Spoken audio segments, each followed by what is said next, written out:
Assalamualaikum warahmatullahi wabarakatuh. Kembali lagi dengan saya di Linux ID. Oke, kita akan lanjutin mengenai playlist dari Lumen ini di series CRUD atau CRUD. Kita akan melanjutkan ke metode selanjutnya, yaitu update. Di video sebelumnya kita udah bisa read ya, udah bisa ngambil data, juga bisa menginsert data. Bagi teman-teman yang bingung, read atau ambil data itu bagian yang mana, Bang? Yaitu bagian yang pertama kali kita bikin root. Teman-teman bisa buka web, yaitu yang get itu adalah read ya. Itu fungsi mengambil data. Udah bisa dipakai. Dan selanjutnya adalah kita akan bikin put, metode put atau update. Gampang aja, kita bakal copy dari root langsung sini. Lalu diganti menjadi put. Endpoint akhirnya biar beda, kita ganti menjadi update. Copy aja, paste, nama functionnya juga sama dengan akhir endpointnya. So, lanjut kita bikin function article controller dengan nama functionnya adalah update, sesuai dengan yang di root tadi. Update. Oke. Nah, bedanya adalah kita harus ada tambahan lagi di sini. Di update ini akan ada yang namanya parameter. Parameternya setelah slashnya. Sini misalnya ID. Jadi ID yang mau diupdate yang mana? Sebagai contoh saya mau mengupdate tulisan ini, judul buku yang dengan ID pertama, maka kita harus tambahin slash ID-nya di sini. Jadi misalnya sebagai contoh endpoint-nya seperti ini jadinya. Kalau mau kita mengupdate ID buku yang pertama yaitu ini, yaitu update slash ID-nya misalnya ID 1. Maka yang akan kita edit adalah yang ID 1. Kalau isinya 2 maka 2, 3, 4 dan seterusnya sama aja ya. Lanjut, ini ID harus kita taruh di sini. Yang di sini itu parameternya ada request dan juga ada ID. Jadi yang pertama ada request dulu teman-teman. Request. Lalu ada variable ID. Variable ID ini adalah yang menampung yang di sini. Jadi misalnya ini 1, maka variable ID ini isinya adalah 1. Kalau 2, 3 dan seterusnya maka isinya sesuai yang ada di situ. Oke.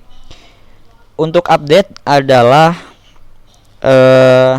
modifikasi dari create kita, dari add ini kita bisa comot-comot atau ambil aja sedikit-sedikit kodenya. Enggak sedikit sih, kayaknya banyak banget.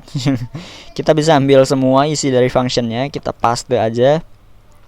Apa yang beda? Hanya beda di sininya. Yang pertama kita akan bikin dulu namanya variable article, dimana variable article ini adalah article titik 2 find ya, find seperti ini, variable ID. Oke.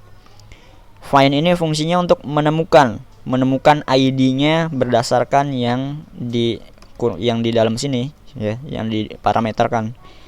Jadi misalnya ininya adalah 2, maka variable ID ini 2, maka ini adalah 2. Ini artinya temukan data di artikel yang ID-nya 2. Nah, seperti itu kurang lebih satu line ini isinya seperti itu fungsinya.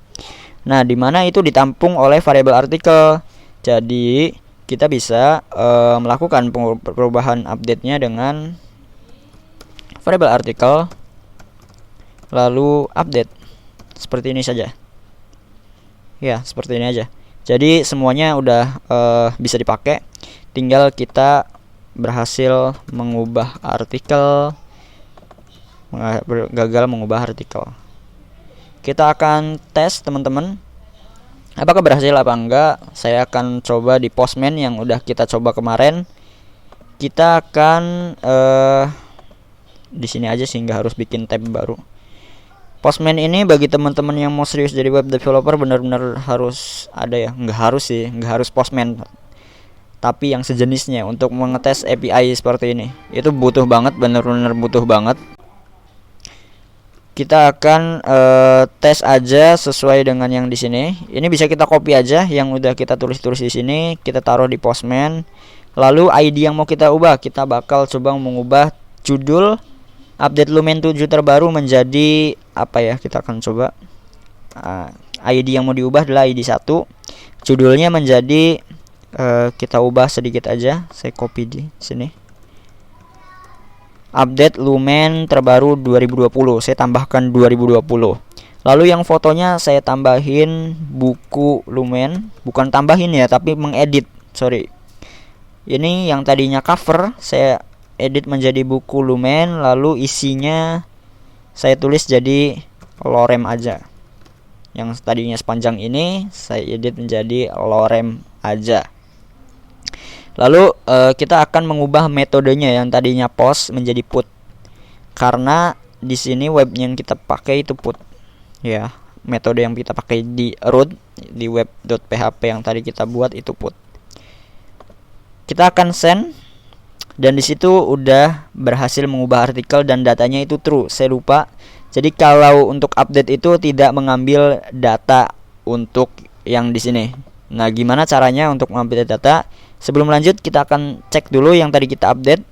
Ini sebelum, lihat di sini update Lumen terbaru belum ada 2020 dan fotonya masih seperti ini, isinya masih panjang. Kita refresh. Nah, di sini udah 2020, di sini ada buku Lumen, lorem aja, dan ada update ad-nya. Jadi di Lumen ini bagus banget update ad-nya, sesuai dengan yang tanggal dan jam sekarang, detik sekarang. Detik itu juga ngupdate maksudnya. Ya, seperti itu. Fungsi update otomatis ada yang kayak gitunya. Lalu sekarang gimana cara ngambil datanya? Data yang barusan kita update. Ini kan true ya. Kalau pas nambah itu tadi udah ada ya. Udah muncul datanya. Nah, kita bisa teman-teman bikin yang namanya variabel baru, variabel data. Sorry, kayaknya nggak bikin variabel baru. Kita coba, enggak, langsung aja variabel artikel. Variabel artikel seperti ini, ya. Maka kita akan langsung bisa melakukan, ini adalah hasilnya. Jadi langsung ada datanya ya. Langsung ada tulisan berhasil mengubah artikel dan datanya yang diubah adalah itu. Oke, so kita akan coba untuk yang kedua, ID yang kedua. Saya masih mau mengetes lagi. Atau enggak, ID yang ketiga, Vue.js. Kita akan ubah menjadi update buku 3. Fotonya buku _3, lorem buku 3. Ya. Sebelumnya seperti ini, kita akan send. Dan ya, ini adalah hasilnya. Kita akan coba refresh buku yang ketiga, dan di database-nya harusnya sudah keubah semua. Ya. So, sekian saja untuk mengenai update-nya. Validasinya tetap sama dengan yang di create. Teman-teman bisa langsung aja copy. Sekian teman-teman. Bagi yang ada saran atau kritik, teman-teman bisa taruh di kolom komentar. Barangkali ada kesalahan juga, mohon maaf ya. So, sekian, semoga bermanfaat. Terima kasih.